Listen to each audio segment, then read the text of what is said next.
Hello everyone, मैं अर्पणा जैन। स्वागत है आपका एक बार फिर हमारे यूट्यूब चैनल जैन क्लासेस में, जिसमें आज हम फिर से पढ़ेंगे व्यंजन संधि। ठीक है, व्यंजन संधि का एक लास्ट टॉपिक रह गया है जिसको हमको कंप्लीट करना है। उसका लास्ट टॉपिक क्या रह गया, एक और है छत्व संधि। ठीक है, बाकी सारी चीज़ें हम इसमें पढ़ चुके हैं। ठीक है ना। तो छत्व संधि के पहले हमने आपको बताया था लत्व संधि। लत्व संधि में क्या बता रहे थे हम कि ता वर्ग का कोई भी अक्षर आ जाए और ता के बाद यदि ला आता है तो क्या हो जाता है, ता वर्लों का ला हो जाता है। ठीक है, जो हमने देखा था। परंतु उसमें कौन से आते हैं, ता था दा था ना। कह रहे हैं ना का ला तो हो जाएगा, परंतु ना के बाद अगर ला आता है तो उसका क्या हो जाता है, ला के ऊपर चंद्रबिंदी हो जाती है। और चंद्रबिंदी किसके ऊपर होती है, उसके पहले वर्ण, उसके पहले जो पूर्ण वर्ण जो होगा उसके ऊपर ला में चंद्रबिंदी लग जाएगी। जैसे हमने यहाँ पे पढ़ा था महान लाभ, तो यहाँ पे ना आया, ना का ला तो हुआ, ये ला तो हुआ, परंतु इन्होंने क्या कहा कि अनुनासिक है ना, अनुस्वार है, इसको अनुस्वार की बिंदी कहाँ जाएगी, तो बिंदी इसके पहले इस पे आ गई थी। ठीक है, ये हमने इसमें पढ़ा था। लत्व संधि में अब जैसे लत्व संधि हमने बोला, हमने चा का आगमन भी आपको बता दिया कि चा क्या हो जाता है ना। तो कह रहे हैं किसी भी ह्रस्व स्वर के पश्चात, ह्रस्व स्वर मतलब छोटे स्वर के पश्चात यदि छा आए तो छा के पहले चा का आगमन हो जाता है। ठीक है, ये भी हमने पढ़ लिया है कैसे हो जाता है। जैसे इन्होंने बताया था तरु छाया, छोटे ऊ की मात्रा आई है तो छोटे ऊ की मात्रा के बाद क्या आया, छा आया है, तो छा के पहले क्या आ गया था, चा आ गया था, तो हमने उसको पढ़ा था तरु छाया। ठीक है, ये सारी चीज़ें हम यहाँ पर देख चुके हैं। मैं छत्र संधि इसीलिए आपको छोड़ दी थी क्योंकि इसको थोड़ा सा आपको डिटेल बताना है ना, तो इसको समझना है कि इसकी होती क्या है। ठीक है, चलिए तो हम इसको थोड़ा सा डिटेल में पढ़ लेते हैं छत्र संधि को। तो कह रहे हैं छत्र संधि है क्या, इसका सूत्र क्या कहता है, इसका सूत्र कहता है सस छोटी। ठीक है, चलिए देखते हैं पहले हम। यदि सा के पूर्व पदांत में किसी वर्ग का प्रथम द्वितीय तृतीय अथवा चतुर्थ वर्ण हो, किसी भी वर्ग का हो सकता है। ठीक है, पांचों वर्गों में से किसी भी वर्ग का, कौन सा कह रहे हैं, पहला दूसरा तृतीय और चौथा वर्ण, ठीक है, हो, या रा ला बा और हा हो, तो इसके साथ और क्या हो, रा ला बा और हा भी हो, तो कह रहे हैं तो सा के स्थान पर छा हो जाता है।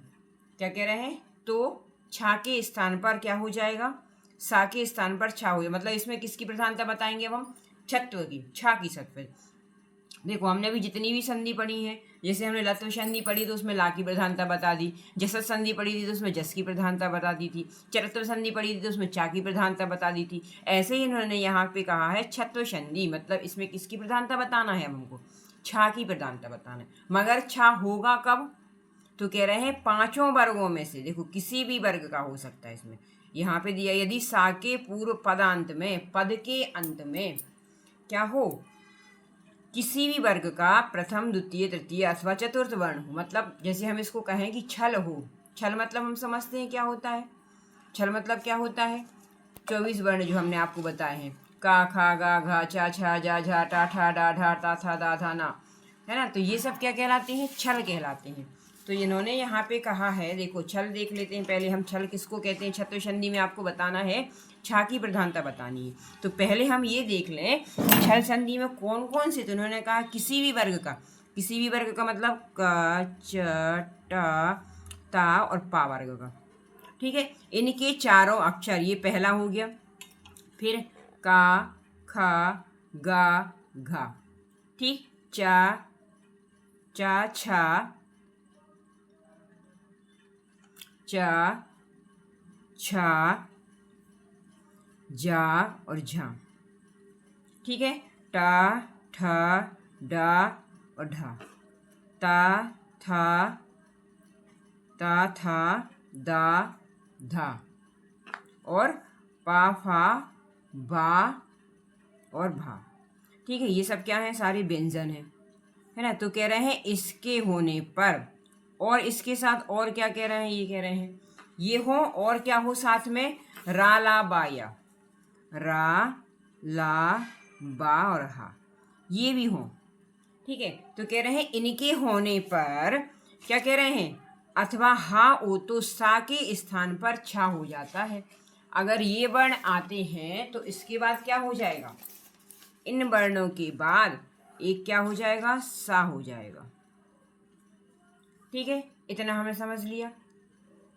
क्या कह रहे हैं, यदि ये सब आते हैं तो इसके बाद क्या, अब यहाँ के पंचम वर्ण छूट गए मगर, तो भाई इन्होंने कहा है कि पांचों वर्गों में से प्रथम द्वितीय तृतीय तो होगा ही, चतुर्थ तक तो होगा, चौथे तक तो इन्होंने लिया है, मगर ये कह रहे हैं या रा ला बा और हा होने पर तो सा के स्थान पर छा हो जाएगा। तो अगर यहाँ पर ये होते हैं तो सा के स्थान पर क्या हो जाएगा, छा बन जाएगा। अब कोई भी वर्ड हो सकता है इसका, ठीक है ना, ये आपको समझना है। जैसे इन्होंने कहा 5 वर्गों में से 6 के बाद सा आ जाए, अब 6 क्या होता है, तो हम यहाँ पर जो माहेश्वर सूत्र के अनुसार जो हम पढ़ते हैं तो उन्होंने क्या कहा है कि 6 हो जाने पर 6 क्या होता है, पहले हम 6 एक बार देख लेते हैं कि 6 होता क्या है। तो माहेश्वर सूत्र क्या कहते हैं, माहेश्वर सूत्र कहते हैं कि देखो यहाँ से इन्होंने कहा, हमने उसको बोला कि छल के होने, तो छा से ला तक तो यहाँ पर ये आ गया, तो इसमें तो पूरे आ गए। अब इसमें ये भी आना चाहिए मगर, है ना, कौन कौन से वर्ण आना चाहिए, जमगणनम भी आना चाहिए, क्योंकि ये क्या है, ये तो पंचम वर्ण है, तो पंचम वर्ण भी इसी में आएगा। तो क्या कह रहे हैं कि 6 के बाद, अब अपन इसको यहाँ से ले लें, छा से लेके या तक, यहाँ पर ये पूरे वर्ण आपको आ गए, ठीक है। साथ में हमको ये भी लेना है, जमगणनम भी लेना है, ठीक है। तो इनके होने पर सा का क्या हो जाता है, छा हो जाता है। अब देखो सा का छा कैसे हो जाता है, अपन यहाँ पे थोड़े से उदाहरण देख लेते हैं जो यहाँ पर दिए हुए हैं। पहला क्या दिया है, एतत् प्लस शोभनम, ठीक है ना। तो पहले तो ये ता है, ता का क्या हो गया, ता किस वर्ग में आ रहा है, पंचम वर्ण का पहला अक्षर आ रहा है ता, है ना। अगर हम यहाँ पे देखें तो ये क्या है, ता तो पहले ही अक्षर हो गया ये तो, है ना। तो क्या कह रहे हैं, एतत् शोभनम, तो ता के बाद क्या आया, सा आया, तो कह रहे हैं पहले वर्ण के मतलब पंचम वर्ण या पहला वर्ण जो आया उसके बाद सा आ जाए। इन्होंने क्या कहा कि अदर स्थान पे सा आ जाए तो चा हो जाता है, तो सा के बाद क्या आ गया, छा आ गया। मगर बात ये है कि चा कहाँ से आ गया, इसमें चा तो इन्होंने कहा ही नहीं है, इन्होंने चा तो कहीं बताया नहीं कि चा हो जाता है। तो देखो हमने जो पढ़ा है स्थित्व संधि जो हमने पढ़ी है उसमें हमने क्या पढ़ा है कि जहाँ पर भी स्थित्व संधि हम पढ़ते हैं कि सा और सा के आने पर या ता वर्ग के आने पर, ता वर्ग किस में बदल जाता है, चा वर्ग में बदल जाता है ना। और ये वाला सा अगर आता है, वो अभी यहाँ सा की बात नहीं करते हम, सिर्फ ता की बात, तो ता किस में बदल जाएगा, यहाँ पे चा में, क्योंकि स्थित्व संधि कहती है कि ता वर्ग किस में बदल जाएगा, चा वर्ग में बदल जाता है। ये अपने ही से अक्षर से बदलेगा, ये पहला अक्षर है तो चा भी कौन सा, तो पहला अक्षर है। तो सबसे पहले तो यहाँ पर 2 संधि लगी है, एक स्थित्व संधि के नियम के अनुसार इस ता का चा हो गया, ठीक है, और इस सा का छा हो गया, बस इतना, कुछ भी नहीं करना। और अपन को समझ में आया कैसे हो गया, एतद, इस ता को स्थित्व संधि के अनुसार ता अपने चा वर्ग में बदला, तो चा ता पहला अक्षर है तो चा भी पहला अक्षर, इसीलिए वो अपने पहले अक्षर में बदल गया, तो यहाँ पर चा हो गया। और यहाँ पर सा है तो इन्होंने कहा है कि पहले द्वितीय तृतीय कोई भी वर्ण आ जाने पर क्या हो जाएगा, वहां पर सा के स्थान पर छा हो जाता है, तो यहाँ पर सा के स्थान पर छा हो गया, तो शब्द बन गया एतत् शोभनम। समझ में आया कैसे बन गया। दूसरा उदाहरण भी देखो ऐसे दिया है, तश्रुत्वा, तो इन्होंने क्या कहा था कि ता है तो ता में कौन सी पहले तो स्थित्व संधि लगेगी। स्थित्व संधि का नियम कहता है कि जहां पर भी ता वर्ग आएगा वहां पर वो ता वर्ग चा वर्ग में बदल जाएगा, तो जो अक्षर पहले यहाँ पर आएगा उसी अक्षर का चा वर्ग बनेगा। तो यहाँ पे ता पहला अक्षर है, तो जब पहला अक्षर बदला तो वो अपने पहले अक्षर में बदला, तो किस में बदल गया, वो चा में बदल गया। फिर श्रु आया तो श्रु क्या में बदल गया, छा में बदल गया, तो शब्द बन गया तच्छ्रुत्वा। समझ गए कैसे बन गया, इस हिसाब से ये बन जाएगा, ठीक है ना। अच्छा ये श्रा बना है, तो श्रा क्या है, श्रा और सा और रा से बना है, तो सा इसका शक्कर का सा था वो क्या में बदल गया, छा में बदल गया, और इसकी जो रेप लगी रा बनी, तो रा को हमने यहाँ पे रेप बना दिया, तो शब्द बन गया तच्छ्रुत्वा, ठीक है। इसके कुछ और उदाहरण हम देख लेते हैं। जैसे हम लिखते हैं तत् प्लस सरेण, ठीक है ना। तो इसमें भी कौन सी 2 संधियां लगेंगी, पहले तो कौन सी लगेगी, स्थित्व संधि के नियम के अनुसार ये कैसा हो जाएगा, चा बन जाएगा, ठीक है। ता किसमें परिवर्तित हो गया, अपने ही पहले वर्ण में परिवर्तित हो गया, क्योंकि ता पहला अक्षर है वो भी अपने चा वर्ग के पहले अक्षर में बना, तो ये बन गया। फिर लिखा है सरेण, सा का क्या बन जाएगा, छा, और रेण, देखो सा आना चाहिए, सीधी बात ये है। कोई भी शब्द अगर अपन लिखते हैं तो उसमें क्या आना चाहिए, सा आना चाहिए। अगर वो सा आ रहा है तो समझ जाओ ये छत्व संधि का नियम है। अगर छत्व संधि लगाएंगे तो सा का क्या हो जाएगा, चा हो जाएगा, बस इतना। ठीक है, जैसे हम लिखते हैं जगत शिवानी, जगत प्लस शिवानी, ये हमने आपको बार बार बताए हैं ना, अपन पढ़ते हैं जब जगत शिवानी। अब इसका पहले वो इसमें भी कौन सी संधि लगेगी, इश्चित संधि लगेगी। तो पहले तो क्या हो जाएगा, चा हो जाएगा, फिर सा दिया है तो सा का क्या हो जाएगा, शिवानी। बस लो, इतना सरल है, कुछ भी नहीं करना है आपको, समझ गए। सिर्फ इसमें दो संधियां लगी हैं, ता का हमने चा कर दिया, चा किसके अनुसार कर दिया हमने, इश्चित संधि के नियम के अनुसार। इश्चित संधि का नियम कहता है कि जहां पर भी सा होगा, सा या ता वर्ग आएगा तो ता वर्ग अपने किस वर्ग में बदल जाएगा, चा वर्ग में बदल जाएगा। ठीक है, तो इश्चित्व का इस्तु का इश्चु ना करके वो इश्चु बन जाता है। ठीक है, तो चा बन गया। फिर कह रहे हैं दूसरा अपन ले लेते हैं, मान लो एतत संकरण। ठीक है, एक शब्द अपन ये ले लेते हैं, एक एतत संकरण। एतत संकरण में फिर हमें ये क्या करना है, पहले तो हम इसको चा में बदल देंगे सबसे पहले। ठीक है, फिर सा आया है तो इसको हमने छा में बदल दिया और हमें कुछ भी नहीं करना है, बाकी हमने जो कहते हैं लिख दिया, शब्द बन गया एतत संकरण। ठीक है, समझ में आया कैसे हो गया, है ना। अब मान लो हम इसमें एक और बता दें आपको, तद प्लस सेवा। ठीक है, तो ये कैसा बन जाएगा, पहले तो ये ता जो है, सॉरी ये दा है, ये दा किसमें परिवर्तित हो जाएगा, अपने ही तीसरे अक्षर के में जा में परिवर्तित हो जाएगा। ठीक है, मगर हमको इसमें करना क्या है, यहाँ पे तत नहीं होता, सॉरी तत ही होता है, ता होगा, है ना। ता बदल जाएगा किस में, अपने छा में, और फिर ये बना गया, ता बदलेगा चा में और ये बनेगा सा बदलेगा छा में, तो हो जाएगा तच्छिवा। ठीक है ना, ये आपको कुछ उदाहरण बता रहे हैं ताकि आपको ये समझ में आए कि इसको करना कैसे है। जैसे ये लिखा है तत्शिला, ठीक है ना, तत् को हमने ता को बदल दिया चा में और छा को बदल दिया, सा को बदल दिया छा में, शब्द बन गया तत्शिला।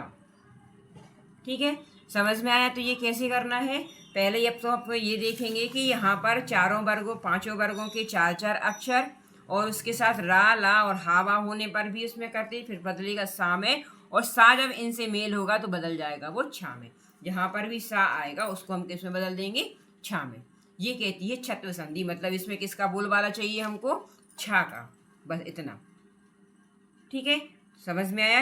यदि सा के पूर्व पदांत में, सा के पूर्व पदांत में किसी वर्ग का प्रथमा द्वितीय तृतीय अथवा चतुर्थ वर्ण हो या राला बा और हा हो, ये भी देखो इसी के साथ जुड़ेंगे, हो तो सा के स्थान पर छा हो जाता है, बस इतना। ठीक है, बाकी सारी चीजें अपन यहाँ पे पढ़ चुके हैं। ये होती है छत्व संधि। छत्व संधि क्या कहती है कि इसमें किसका बोलबाला चाहिए हमको, छा का, बस। ठीक है, ये हो गया। बाकी सारी चीजें हम आपको लत्व संधि, चा का आगमन, ये सारी चीजें हम आपको बता चुके हैं। इसके बाद लास्ट रह जाता है, एक टॉपिक बचा हुआ है, ना का ड़ा होना। क्या होता है ना का ड़ा होना, देखो हम कभी भी बहुत सारी चीज़ों में देखते हैं, जैसे हम बालक के शब्द रूप लिखते हैं तो बालक के शब्द रूप में जब षष्ठी विभक्ति लगाते हैं तो बालक का क्या हो जाता है, बाल का नाम। ठीक है ना, ये लिखते हैं बाल का नाम। ठीक, मगर हम ये भी देखते हैं कि जब हम इसी में राम के शब्द रूप लिखते हैं तो उसमें हो जाता है रामानाम। ये रा कहाँ से आ गया, जबकि ये तो ना होना चाहिए क्योंकि यहाँ पर ना है ना। तो यही ये बता रहे हैं कि ऐसे कैसे हो जाता है। तो कह रहे हैं ना का ड़ा होना, यदि एक ही पद में री रा और शा के पश्चात ना आए तो ना का ड़ा हो जाता है। यदि इसी पद में कह रहे हैं क्या क्या आ जाए, री ऋषि का आ जाए, रा आ जाए या सा आ जाए, है ना, के पश्चात यदि ना आ जाए तो उसका क्या हो जाता है, ड़ा हो जाता है। जैसे हमने यहाँ पे देखा राम रूप में ये क्या आ रहा है, रा आ रहा है। ठीक है, और इसके बाद यहाँ पर ना होना चाहिए, तो अगर यहाँ पे ना आएगा तो हम इसको क्या कर देंगे, ड़ा कर देंगे, तो हो जाएगा रामाणाम। जैसे हम कृष्ण के शब्द रूप पढ़ लें तो इसको लिखा जाता तो ऐसे लिख दो कृष्ण, मगर यहाँ पे ना है और यहाँ पे सा है तो इसको हम कैसे लिखते हैं, कृष्ण, है ना, यही कह रहे हैं। फिर मान लो यहाँ पर इन्होंने जैसे दिया है विष्णु, स्वर्ण, वर्ण इत्यादि। ठीक है, समझ गए ये क्या कह रहे हैं, ये कह रहे हैं जहां पर भी री रा और सा आए और उसके पश्चात यदि ना आना हो तो वो ना आके उस ना का हम क्या कर देते हैं, ड़ा कर देते हैं, बस इतना इनका कहना है। अब ये कह रहे हैं अर्थात, अट अर्थात आ से लेके पूरे स्वर और हाय वरट तक, का वर्ग, पा वर्ग, आंग और नुम इन वर्णों के व्यवधान में भी यह ह्रस्व विधि प्रवर्तित हो जाती है। मतलब जैसे आ आए तो भी आ सकता है, जैसे नरा प्रश्नाम, हमने ये क्या किया, नरा प्रश्नाम, अगर हम इसमें लिखेंगे मगर ना आया है और यहाँ पे क्या आया है, आ की मात्रा आई है, तो हम इसमें क्या कर देंगे, इसको ना लिख के हम इसको डाम कर देंगे, तो शब्द बन जाएगा नराणाम। समझ गए क्या कह रहे हैं? ये सिर्फ इसमें नहीं कह रहे, ये इनमें भी कह रहे हैं। अट मतलब होता है आ से लेके टा तक जितने भी, अट मतलब आ से पूरे पूरे स्वर आ जाएं, और हाय वरट और का वर्ग, पा वर्ग, ठीक है। तो इन वर्णों के व्यवधान ये भी अगर आते हैं तो भी ह्रस्व विधि प्रवृत्त हो जाती, तो भी ह्रस्व संधि लगती है, इसको ह्रस्व संधि भी कह सकते हैं। जैसे ऋषि प्लस नाम, तो ऋषि में सा आया, री भी आया, तो क्या हो जाएगा, ऋषिणाम। समझ गए? इस तरह से ये दोनों संधि, यहाँ पर हमारा टॉपिक कौन सा खत्म होता है, व्यंजन संधि यहाँ पर हमारी पूरी खत्म हो जाती है। ठीक है, चलिए यहाँ पर हम इसको खत्म करने के बाद यहीं पर हम एक संधि और इसमें देख लेते हैं, विसर्ग संधि। विसर्ग संधि क्या कहती है, पहले तो इसको यहीं तक खत्म करते हैं, विसर्ग संधि का हम नया टॉपिक बनाएंगे, है ना, नई वीडियो बनाएंगे। आपको जहाँ पर अच्छा लगा हो वहाँ पर लाइक करें, शेयर करें, सब्सक्राइब करें। Thank you.